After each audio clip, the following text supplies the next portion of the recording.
Bienvenue dans la suite donc, de ce tutoriel sur Buildbox. Nous allons reprendre notre modèle au stade où nous en étions. Alors ici, on va descendre un petit peu le maillage. Là, on a l'impression qu'ici, le maillage a un petit problème. Je vais descendre dans mes subdivisions, regarder ce qui se passe. Effectivement, là, on dirait qu'il y a un petit problème, vous voyez, on le sent. En listant cette zone, là il y a un problème dans le maillage à un moment donné dans les déplacements. Donc ce que je vais faire, je vais venir sélectionner les faces. Donc là je réduis mon curseur. Hop. Contrôle. Voilà, je n'ai besoin que celle-là de sélectionner. Et le maillage, ici, nous allons resserrer la sélection. Voilà, qui nous a fait ça. Là au moins, c'est propre. Donc à ce stade, je vais désélectionner, donc pour sélectionner tout le modèle et le désélectionner, comme cela. Remonter au niveau de division 4. Regardez encore si je ne vois pas d'erreur ailleurs susceptible de poser problème. A priori, c'est bon. Donc, à ce stade-là, nous allons maintenant refaire une opération de topologie en créant une nouvelle opération. Et ce coup-ci, je vais lui dire head start, ça va être le nom de l'opération. Le nom de sortie ici. Je vais laisser taille uniforme. Toutes les autres options, nous n'avons pas besoin pour le moment. Et conserver en fonction de la topologie source le miroir. Je vais appliquer donc maintenant ma retopologie. Donc là, il me dit qu'il y a une erreur. Je continue. C'était à l'endroit où nous étions tout à l'heure. Donc là, je vais le laisser travailler. Logiquement, il devrait me la corriger. Donc, l'opération est en train de se réaliser.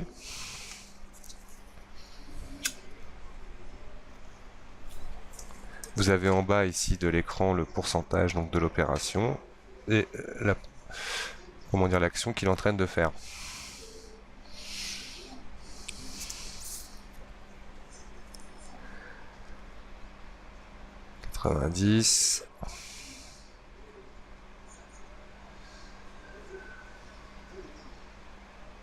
Il y est arrivé. Donc là, il est par contre au niveau 5. Je vais tout de suite descendre d'un cran au niveau 4 pour alléger la chose, désélectionner le modèle. Et là, il a corrigé ce qui était problématique tout à l'heure, donc c'est parfait. À partir de là, nous pouvons vraiment commencer à sculpter notre géométrie en apportant déjà quelques petits détails. Donc dans les outils de sculpture, on va déjà commencer à venir faire un petit peu les lèvres. Donc là, je vais utiliser maintenant peut-être le niveau 3 de subdivision, qui va me permettre d'utiliser maintenant l'outil ciré. L'outil ciré, en baissant énormément la taille, va vous permettre vraiment de donner de la matière assez rapidement. Donc là, il n'y a peut-être pas assez de... Voilà, là je vais venir commencer à rajouter de la matière ici. Voilà, un petit peu ici aussi.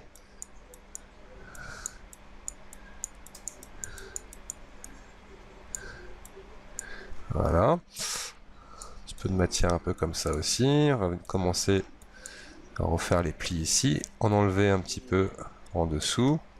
Et je commence à lisser tout ça.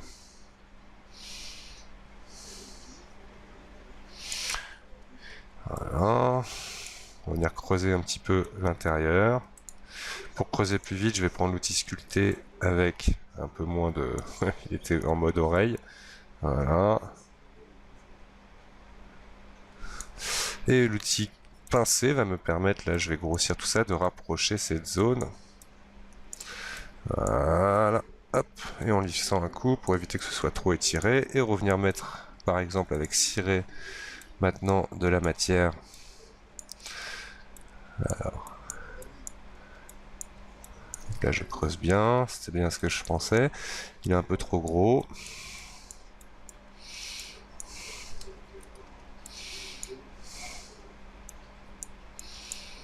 On va venir comme ça, hop. Je vais shifter un petit peu l'intérieur parce que là ça c'est pas très joli tout ça. Voilà, toc toc toc. Je vais masquer Donc là, pour grimper plus vite, je vais prendre sculpter plutôt. Attention, il est trop puissant par contre. Alors je vais le redemander dans les options avancées qu'il retienne la taille en fonction de l'outil. Là on peut creuser légèrement. Alors on dirait qu'il utilise un pochoir, mais non. Je vais lifter, hop, shifter un petit peu tout ça, pardon. Voilà. Ok. On va venir à nouveau utiliser l'outil couteau maintenant pour commencer à marquer, comme tout à l'heure, les zones du nez. On va marquer un petit peu toutes ces zones-là. Hop. Avec ensuite mon outil de lissage, je repasse dessus. Voilà.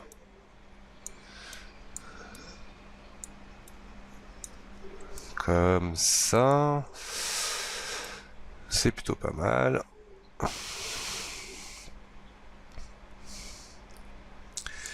Je vais déplacer un petit peu mon maillage avec l'outil capturé. On va commencer un petit peu, voilà. Donner l'expression de mon personnage. Voilà, comme ça. Creuser un petit peu sous la mâchoire. Peut-être réduire un peu la taille du menton. Ok. Encore un petit coup de liftage là. Le lifting en fait, je veux dire, en voulant dire shift, c'est un peu ce qu'on fait. On fait du lifting pour gommer les erreurs. À nouveau, je vais utiliser ici l'outil couteau. Alors, beaucoup moins grand. Pour venir marquer un petit peu le dessous de l'œil. Hop. On va faire la même chose en haut. Marquer un petit peu ici. Hop. Automatiquement, je reviens sur sculpter pour avoir la taille du pinceau et que je viens directement donc lisser ce résultat.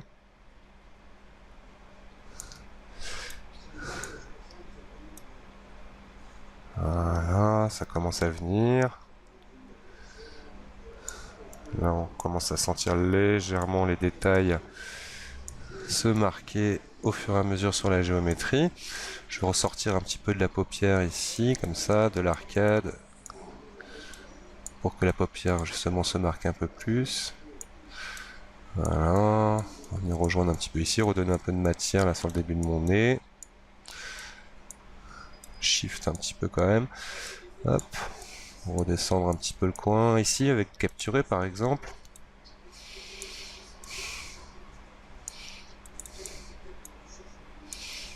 Monter, descendre. On commence à faire le coin de l'œil, donc ça on le réglera mieux tout à l'heure avec une sphère dans notre géométrie. Donc là, encore un peu de lissage. Là, je trouve qu'on peut bien aplatir encore un peu le visage. Donc je vais prendre une très très grosse brush. Voilà. Encore un peu par rapport à l'oreille. Ok, on peut écraser un petit peu la forme du crâne.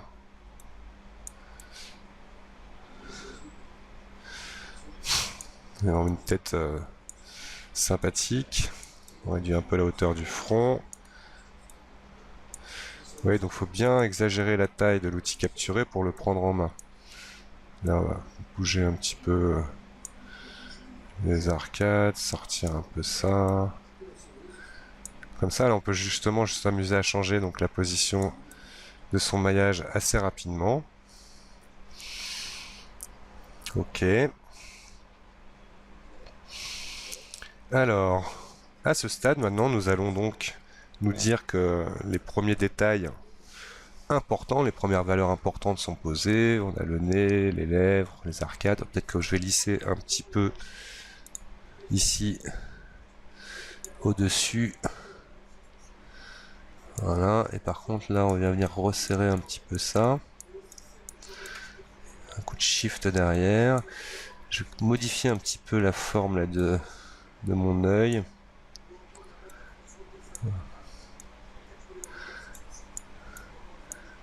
Ouais, comme ça. Ressortir un peu les pommettes. On va lisser un petit peu ici avec sculpter en négatif pour tour de l'œil. Liftage, shiftage. Marquer un peu mieux ici les tempes. Voilà. Grossir un petit peu le pinceau là pour shifter tout ça plus large. Hop.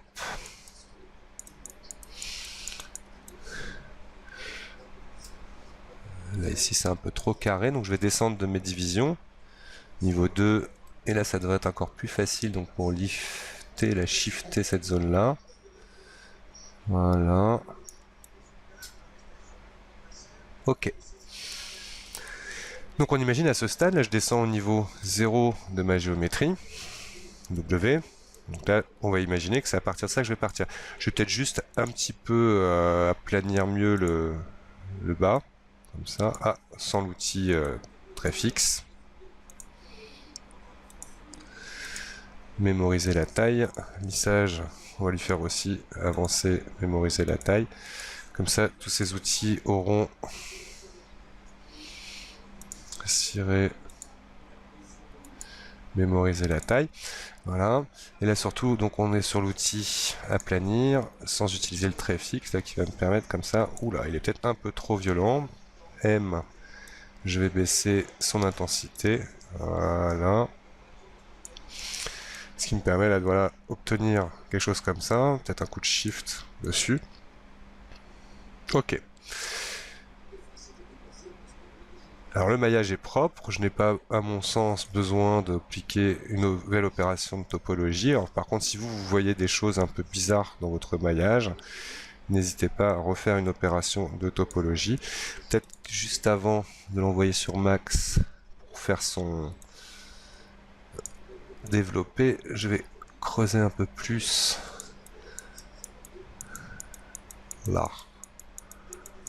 l'orbite. Je monte un peu dans les divisions pour voir que je fais pas trop de bêtises. Niveau 4.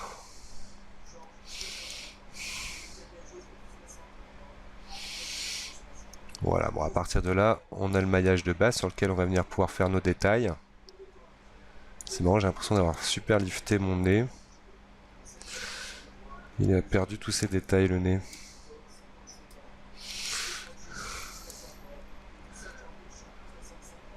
Ouais, il a dû se prendre un bon shift, mais c'est pas grave. On va imaginer qu'il est bien comme ça, à ce stade. Donc, je sauvegarde la scène, et je vais l'enregistrer la scène sous, pour toujours par sécurité, en cas de perte de contrôle, de pouvoir toujours revenir à une version de votre modèle. Donc à partir de Mutebox, je vais pouvoir envoyer directement dans Maya, Softimage ou 3ds Max ma géométrie. Donc, à l'habitude, on va l'envoyer donc vers 3D Studio Max en l'envoyant en tant que nouvelle scène, tout simplement. Alors il faut sélectionner pour ce faire le maillage et pour vraiment l'envoyer au niveau plus bas de la division. 0. Donc je descends bien à 0. Ah oui, quand je suis venu shifter en mode... Ouais, bon c'est pas grave. Donc là je l'envoie, fichier envoyé à 3D Max en tant que nouvelle scène. Au cas où par exemple vous êtes avec un niveau de division XY, si vous faites ça en tant que nouvelle scène, il va vous demander voulez-vous spécifier à quel niveau. En fait on va l'envoyer au maillage de base. Donc là c'est pour ça justement, pour être bien sûr de ce que vous faites, mettez-vous bien à 0 avec page down. Et là vous envoyez à max comme nouvelle scène.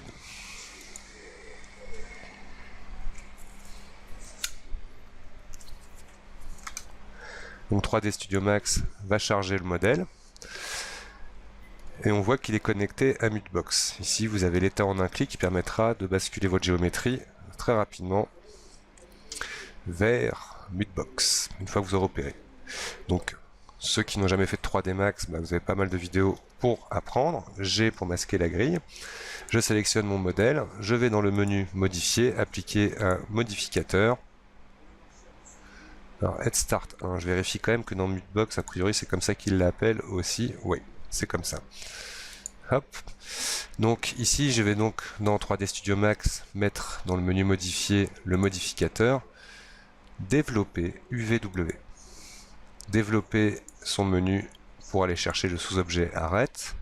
Sélectionner une arête au centre du visage, et utiliser la fonction mode sélection boucle pour en faire le pourtour. Le but étant d'enlever à votre sélection tout ce qui comporte l'ovale du visage. Donc là, il y en a encore un. Hop. Voilà, cela non plus, je n'en veux pas. Alors, il n'a pas voulu prendre tout simplement les éléments qui étaient masqués. Donc là, je décoche l'option ignorer face masquée.